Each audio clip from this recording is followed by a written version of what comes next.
Olá, meus irmãos, a paz do Senhor. Sejam muito bem-vindos a mais uma escola bíblica online. Nesse trimestre, estamos estudando a terceira epístola do apóstolo João. É uma carta ali bem rápida, de apenas 15 versículos. E hoje, especificamente, estaremos estudando a lição de número 9, que tem o título de O Verdadeiro Discípulo Promove a Comunhão. E para estar ministrando essa aula para nós, estamos recebendo aqui Pastor Rodrigo, né? Seja muito bem-vindo, pastor, professor. Estará trazendo aqui, ministrando essa aula no dia de hoje. A paz do Senhor, para mim é um motivo de bastante alegria estar aqui com os irmãos, podendo compartilhar da palavra do Senhor.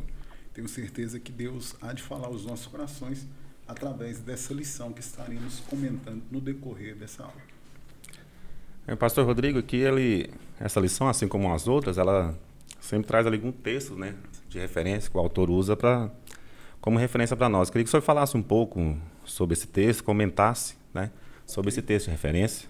No caso, hoje vamos estar fazendo a leitura, Atos capítulo 2, versículo 42 ao 47, que nos diz assim: E perseveraram na doutrina dos apóstolos, e na comunhão, e no partir do pão, e nas orações. E em toda a alma havia temor, e muitas maravilhas e sinais se faziam pelos apóstolos. Todos os que criam estavam juntos, e tinham tudo em comum. Vendiam suas propriedades e bens, e repartiam com todos, segundo cada um conforme a sua necessidade. E perseverando unânime todos os dias no templo, e partindo o pão em casa, comiam juntos, com alegria e singeleza de coração, louvando a Deus e caindo na graça de todo o povo. E todos os dias acrescentava o Senhor à igreja aqueles que se haviam de salvar. Quando olhamos esse texto, após a descida do Espírito Santo, no capítulo 2 de Atos, Pedro agora, juntamente com os demais apóstolos, começam a pregar a palavra do Senhor. O Senhor já havia ressuscitado e já havia voltado para o céu, né? E agora, quando olhamos nesse texto, especialmente nesses versículos que acabamos de ver, aqui nos mostra o início da igreja em si. E começar ali agora o processo da igreja. Aquilo que Jesus tinha feito no passado, chamando discípulos, chamando pessoas do seu lado, agora os apóstolos estavam dando continuidade. E é tão importante, dentro deste texto aqui, avaliarmos tantas coisas boas que a igreja tinha. Perseverava na doutrina dos apóstolos, na comunhão, no partir do pão, nas orações. E em toda a alma havia temor, porque conforme os sinais iam vendo, as maravilhas acontecendo, estava gerando temor nas pessoas. E muitas maravilhas e sinais se faziam pelos apóstolos. É tão interessante isso aqui, quando a gente olha no Evangelho de Marcos, Jesus fala, olha, ide por todo mundo, pregar o Evangelho a toda criatura. Quem crer vai ser salvo, quem não crer está condenado. E estes sinais seguirão os que crerem. Então, aquele que crê, os sinais vão seguir a ele. E aqui os apóstolos estão dando continuidade na obra que o Senhor começou lá atrás, no seu ministério de 3 anos. E dando continuidade, todos que criam estavam juntos e tinham tudo em comum. E é tão bacana porque aqui fala da comunhão que eles tinham. Olha aqui no versículo 45. Vendiam suas propriedades e bens e repartiam com todos, segundo cada um havia a sua necessidade. Aqui o texto fala havia de mister, ou havia da sua necessidade. E perseveravam unânimes todos os dias no templo, e partindo o pão em casa, comiam juntos com alegria e singeleza de coração, louvando a Deus e caindo na graça de todo o povo. E todos os dias acrescentava o Senhor à igreja aqueles que se haviam de salvar. É tão bonito quando olhamos para a igreja no início dela, a importância que tinha um membro para a igreja, a importância do irmão preocupar com a necessidade do outro. E é tão sério quando trazemos para os nossos dias, cada um pensa em si, e às vezes o irmão está caindo do lado, e às vezes a gente está passando Percebe, e tal, né, nem percebe. Então, assim, a ideia desse texto é trazer novamente a essência do início da igreja, lá nos primórdios. Lá quando iniciou, que o povo ali estava todo mundo unido, todo mundo no mesmo propósito de oração. Já viu que muitas vezes a igreja entra num propósito de oração e muitos ficam de fora? Sim. Falta essa unidade, falta desse elo de comunhão, para que Deus possa voltar a fazer os sinais que outrora fazia. Deus não mudou, mudou as pessoas e a conduta de agir das pessoas. Isso fez também com que a igreja crescesse muito, né, pastor, no início, né? Iniciou em Exatamente. casa, conversando, aquela comunhão, tudo, e E ela fez aquele crescimento, né? Olha aí, por conta porque da comunhão. E vidas foram se rendendo. As pessoas olhavam e falavam, rapaz, tem que fazer parte desse povo. Que não era crente, né? Que não era crente, olhava e... O diferencial, né? Que precisa nos dias de hoje isso, né? Exatamente. As pessoas olhavam para nós e falavam assim, olha, eu quero ser crente devido àquela... Essa comunhão, estar junto, né? Não está sozinho, a igreja nunca está só, né? Exatamente. Então, pastor Rodrigo, falando sobre comunhão, claro, nosso tema aqui da nossa lição, queria que o senhor dissesse para nós aí qual é o significado dessa palavra, hein, que ela traz para nós, a palavra comunhão. Então, a comunhão, o significado da palavra comunhão, no dicionário, é um conjunto de pessoas que partilham as mesmas crenças, ideias, tendências e valores. O sentido bíblico vem do termo grego koinonia, né? Que quer ser traduzido por fraternidade, associação, comunidade, comunhão entre si. Então, a palavra comunhão é um ato primordial, é o ato de aproximarmos um dos outros, é o ato de preocupar com as pessoas, né? E é muito importante que cada membro do corpo de Cristo, e quando eu falo cada membro do corpo de Cristo, todos aqueles que estão na igreja fazem parte do corpo de Cristo. Eu preciso, e se porventura eu estou na igreja e não faço parte, eu preciso fazer parte desse corpo de Cristo. De fora, né? Eu estou de fora, estou perdendo as bênçãos que está disponível para aqueles que fazem parte do corpo de Cristo. Inconsciente que o serviço cristão não nos dispensa da comunhão um com o outro, da importância que eu preciso ter com o meu irmão. É muito sério isso. 1 João diz que ali tira uma ideia que esse corpo, por sua vez, pode ser Cristo, ele carece de comunhão com ele. O corpo precisa de ter comunhão com Cristo. Nós somos o corpo, Cristo é a cabeça. Então, nós precisamos entender isso. Então, a palavra é comunhão, koinonia, confraternização, fraternidade, né, entre os irmãos, é algo de suma importância para os nossos dias. Essa é a ideia da palavra comunhão. Muito bem, pastor. E a palavra do Senhor fala muito sobre comunhão, né? Não está aí à toa, nada está aí à toa, né? E que o Senhor falasse para nós aí qual é o objetivo, né? A palavra do Senhor fala tanto a Bíblia, né? Traz tanto essa palavra comunhão, muitos versículos, né, falando sobre isso, né? Qual que é os objetivos, assim, quais são os objetivos dessa comunhão para nós? É tão interessante que a comunhão, os objetivos dela, a primeira coisa, a comunhão ela quebra o egoísmo, né? Ela arranca o egoísmo de nós. Pois funciona pelo altruísmo, ou Paulo, ele falando em Filipenses, ele diz assim, olha, considere os outros superiores a si mesmo. Não atente cada um para o que é propriamente seu, mas para cada qual também para o que é dos outros. A importância de eu preocupar com os outros. E dentro desses objetivos aí da comunhão, temos a unanimidade de propósito. A gente falou até no começo ali, né? Quando a igreja tem um propósito, eu preciso entrar nisso. Eu preciso fazer parte desse propósito. A igreja esse ano estamos com a visão de vamos construir o templo. Vamos todo mundo junto? Não, aí sempre tem aquelas pessoas que não vai dar certo e tal. Eu preciso entrar, eu preciso ter esse como objetivo. O objetivo da igreja é qual? Salvar almas. Então vou pregar para que salve almas. Mesmo pensamento. Eu preciso estar com o mesmo pensamento, com a mesma ideia. E aqui o termo unânime vem do original grego, que ele vai trazendo a ideia de comumente em comum acordo. Não tem como, a Bíblia é tão séria nisso, porque não tem como dois andares juntos se não tiver de acordo. Da mesma forma, eu estando no corpo de Cristo, fazendo parte da igreja, não tem como eu estar na igreja não concordando com as práticas da igreja, não participando daquilo que a igreja participa, não incentivando naquilo que a igreja está incentivando. Já viu aquele camarada que você está falando, olha, vai dar certo, é o negativo da vez. Nada para ele dar certo. Não, isso aqui não dá certo, tal. Eu preciso ser unânime no propósito que a igreja está. Uma das primeiras características é essa. A segunda eu preciso ter concordância e concordar com aquilo que vai ser benéfico para nós, para a igreja. Os discípulos de Jesus receberam uma ordem para ficarem unidos em oração enquanto esperavam a promessa do Espírito Santo. Lá está em Atos capítulo 1, versículo 4. Eles obedeceram aquilo ali. O que aconteceu com eles? O Espírito Santo veio e derramou sobre eles. Mas eles estavam ali em concordância. O que a gente está fazendo aqui? Já viu aquele negócio de falar que eu estou fazendo uma campanha sem propósito? Aliás, o jejum, né, sem propósito. Eu estou jejuando, acordei cedo e comecei a jejuar. Mas qual que é o propósito?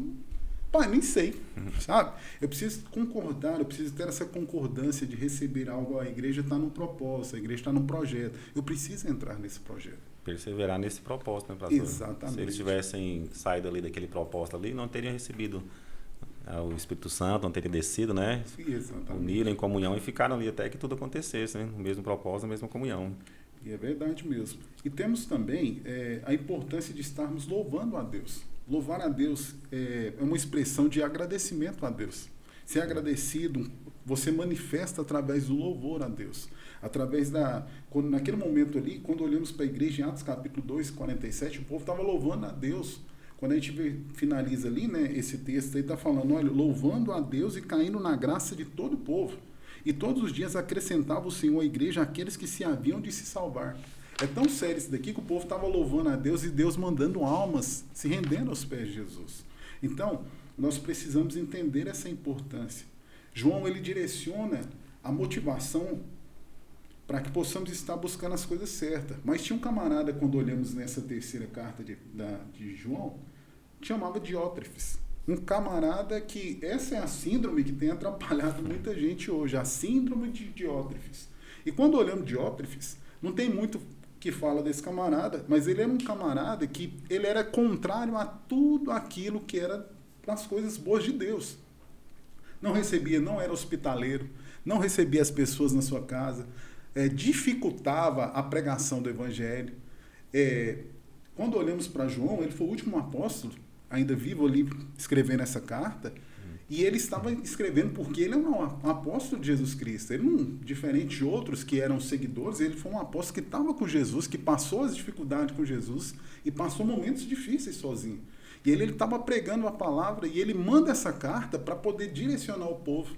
Enquanto estava sendo pregada a palavra de uma maneira correta, Diótrefes estava o tempo todo procurando trazer coisas erradas. Prejudicar a obra. É aquele camarada, não, aqui a igreja não é de Cristo, a igreja é minha. É um problema sério isso hoje. A gente olha muito isso e é uma realidade que tem acontecido.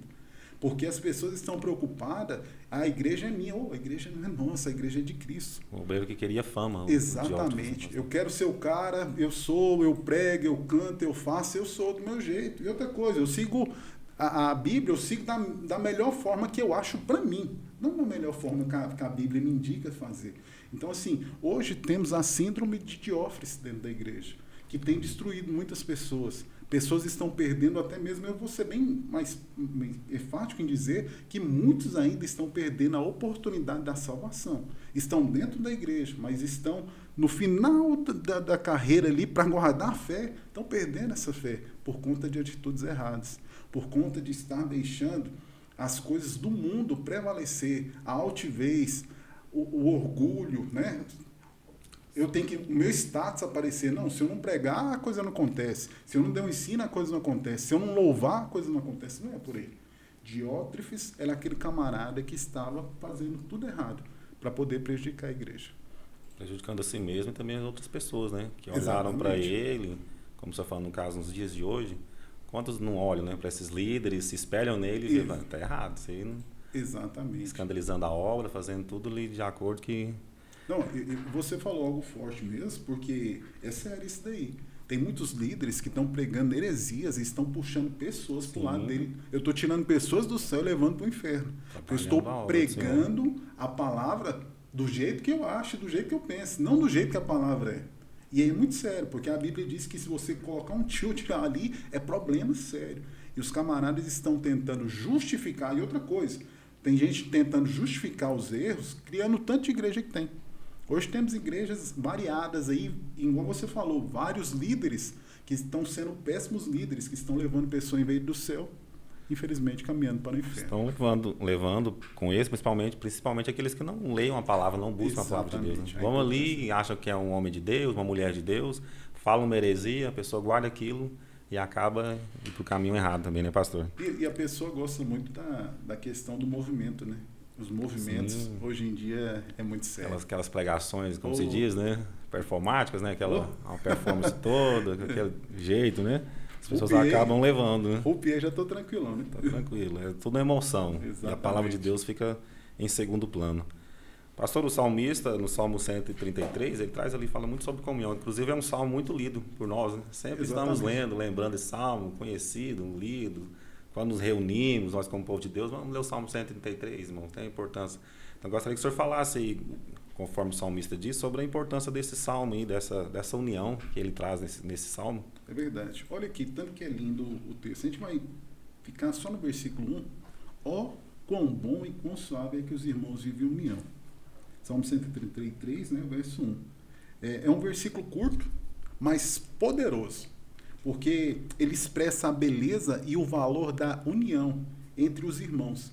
Ele descreve aqui uma ideia bacana, como é bom e agradável. Olha tanto que é agradável estar perto do irmão, ter comunhão com o irmão. Vivemos juntos em harmonia e concordância. A gente vai trazendo as ideias, né, anteriores. Então aqui o versículo ele começa com uma afirmação enfática. Ó, quão bom e quão suave é que os irmãos vivem em união. Essa declaração ela ressalta a natureza prazerosa e gratificante da vida em comunhão, em comunidade, né? Quando os irmãos, ou seja, os membros da família de Deus se unem em harmonia e amor mútuo. E temos aqui uma ideia bacana, porque a palavra bom, aqui ó, com bom, né? Bom indica algo que é positivo, saudável, é algo aqui que é benéfico, enquanto suave sugere uma sensação de tranquilidade e deleite.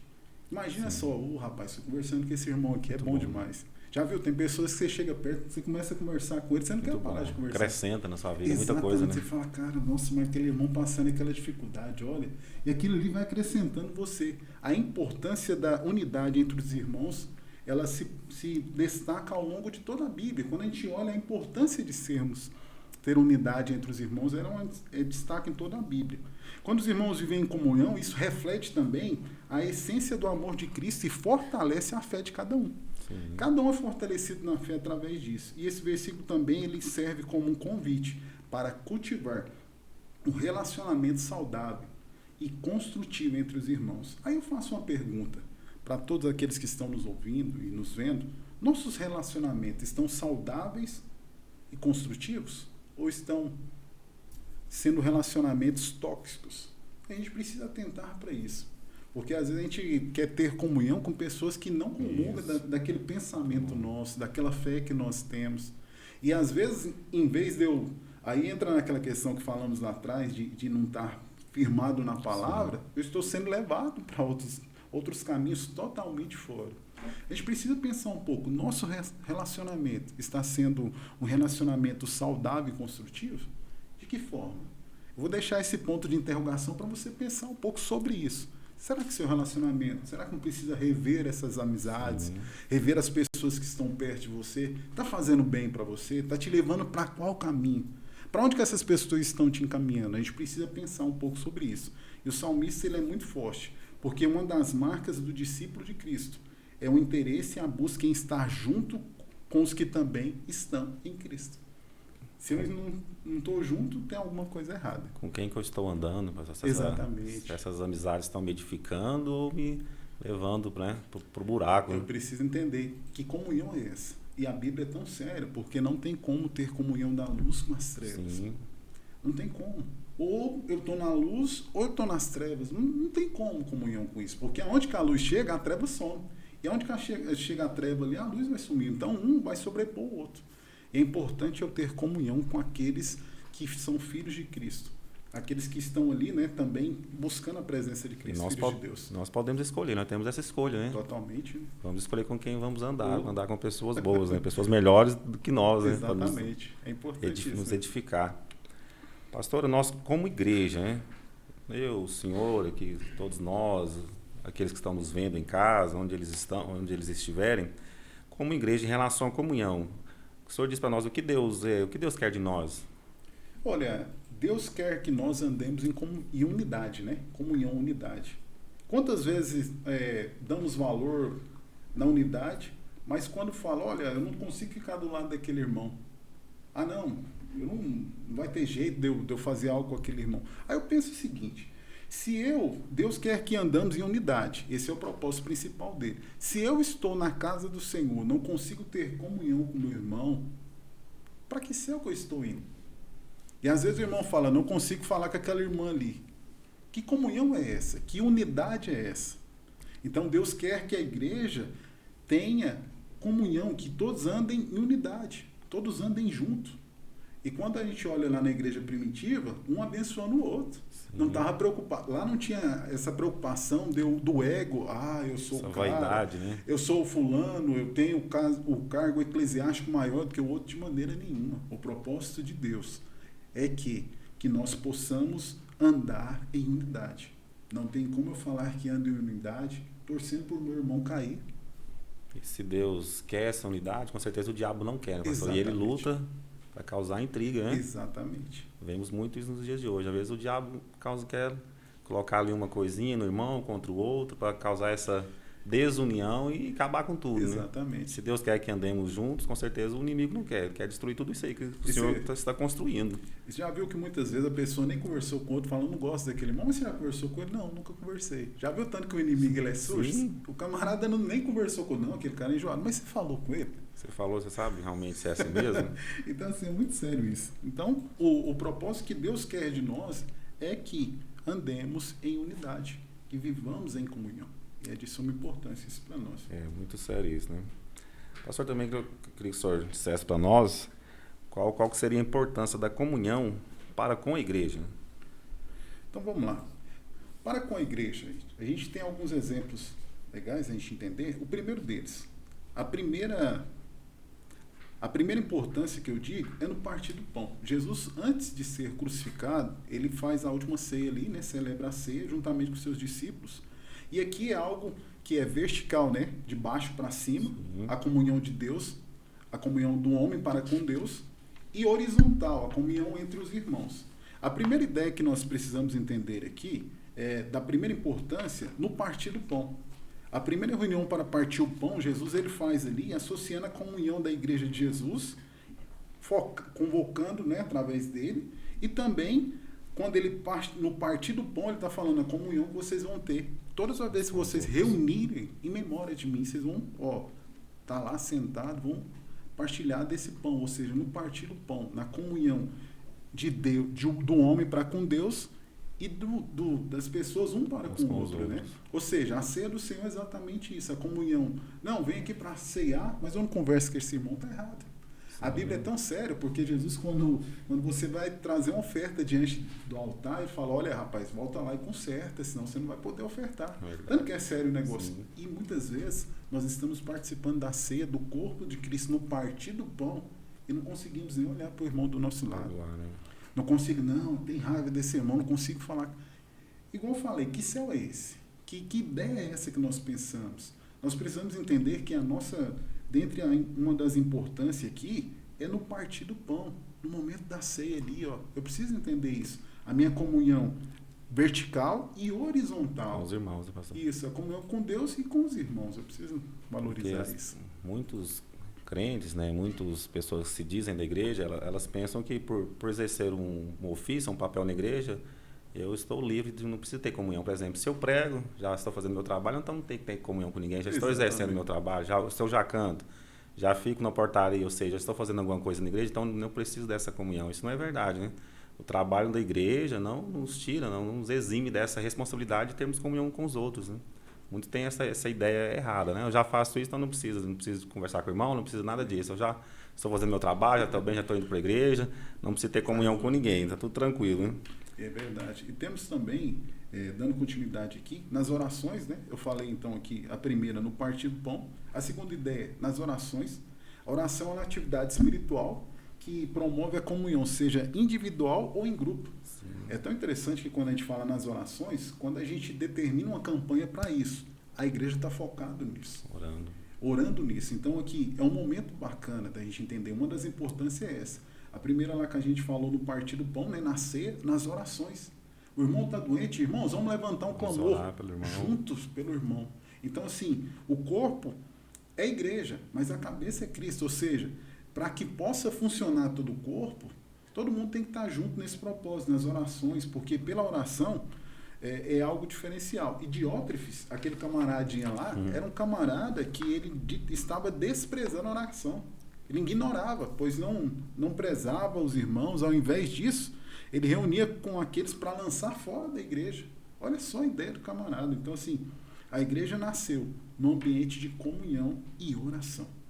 Quando o povo estava unido ali, num só propósito, aí o Espírito Santo vem e eles estavam orando. E outra coisa, na doutrina apostólica, ou seja, na doutrina da palavra, aquilo que a palavra está ensinando, o pastor ministrando a palavra, não concordo, irmão, você não tem que concordar com aquilo que talvez o fulano ou o Beltrano fala, mas se está dentro da palavra, eu não preciso nem pensar, eu preciso só seguir.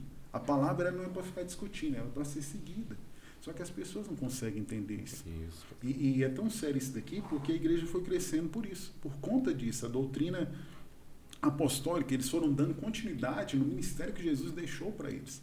E é de suma importância, porque ali no início da igreja havia uma comunhão e um propósito doutrinário. Ou seja, a igreja precisa de doutrina para viver. A igreja precisa de diretrizes, né, para poder sobreviver. Porque quando passa a fazer isso precisa fazer parte do nosso estilo de vida. Seguir a palavra do Senhor. A Bíblia ela tem que ser o diferencial nas nossas vidas. Sim, pastor. Pastor, eu penso que eles, como o senhor falou, que a igreja cresceu porque eles andavam juntos, eles oravam juntos, eles comiam junto, né? A comunhão fazia parte da vida deles, do estilo de vida deles. Eu acredito que isso ainda não acabou, porque a igreja ainda diminuiu bastante, né? Como o senhor falou, tem vaidade, tem aqueles que são contra, mas nesse caso já havia, né? Tem o Diótrefes aí que era aquele... Já era tribulento lá, né? Já era tribulento, já. Então eu penso que ainda não acabou, porque a igreja ainda ela continua, o Senhor continua firme na terra, crescendo devido a esses princípios ainda, né? Estarmos juntos, nós como igreja aqui na Deus Central fazemos muito isso, principalmente em fim de anos, né?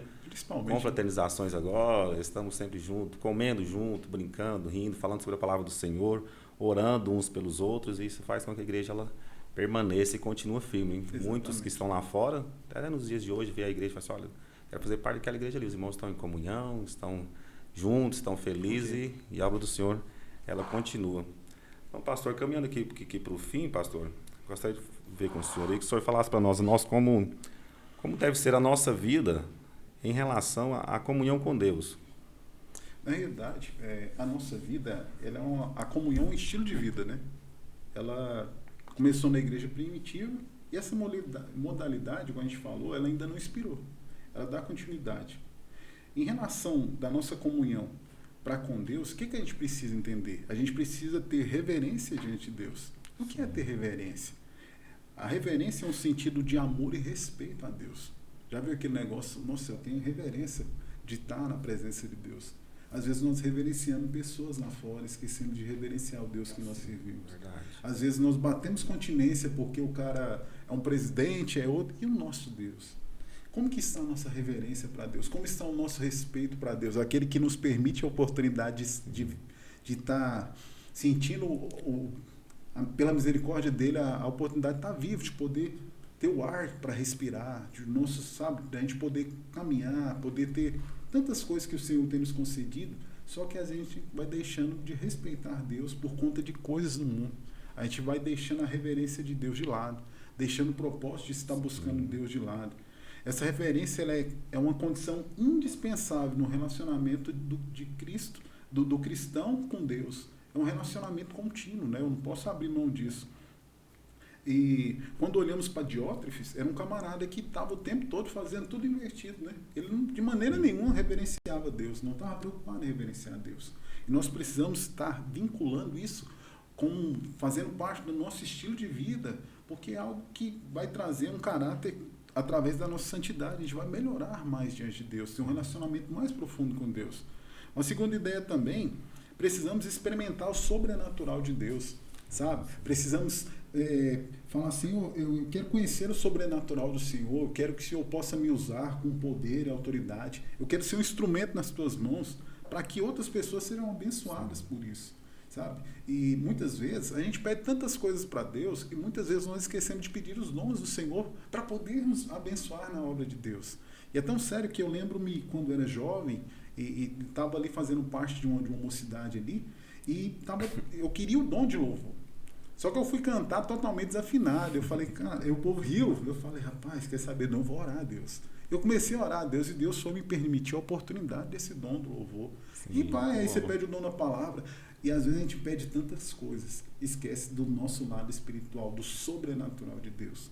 Deus ele está disposto a abençoar a igreja de uma maneira extraordinária. Mas depende da igreja pedir ao Senhor. Deus está disposto ali, olha, eu quero derramar dons, eu quero derramar unção, eu quero derramar poder. Já viu que a pessoa, não, eu quero isso, aquilo, outro. O que nós temos pedido espiritual para Deus? O que nós temos pedido para poder sermos abençoados e abençoarmos a obra de Deus através do sobrenatural? Temos também uma terceira ideia, Precisamos conviver em comunidade. A gente tem que colocar isso na nossa cabeça. Que nós precisamos que nós sejamos um só corpo. Fazemos parte de um só corpo. Ah, mas o irmão da igreja tal, Beltrano e tal, mas é um só corpo. Nós precisamos ter isso. As vaidades têm que ficar de lado. Eu preciso entender que esse irmão que não sabe ler, está do meu lado, faz parte do corpo de Cristo. Esse que é graduado ou pós-graduado faz parte do corpo de Cristo. Esse que não tem instrução também faz parte do corpo de Cristo. Esse talvez não tenha dinheiro ou não tenha posição, faz parte do corpo de Cristo. O corpo de Cristo ele não está... Não, é só para fulano Beltrano, é para todos aqueles que reconhecem Jesus como único e verdadeiro Salvador, está em comunhão e faz parte dessa comunidade. Então precisamos viver em comunidade e é algo fundamental para que possamos ser abençoados e abençoar outras pessoas também. Muito bem, muito importante fazer parte do corpo de Cristo, né? Então, meus irmãos, é isso. Quero aqui louvar a Deus por essa oportunidade que Ele nos deu, ao departamento de Ministério Cristão da nossa igreja, na pessoa do pastor André, todos os irmãos, líderes. Louvar a Deus pela vida do Ediane Marques, que está ali atrás das câmeras, esteve conosco nesse dia.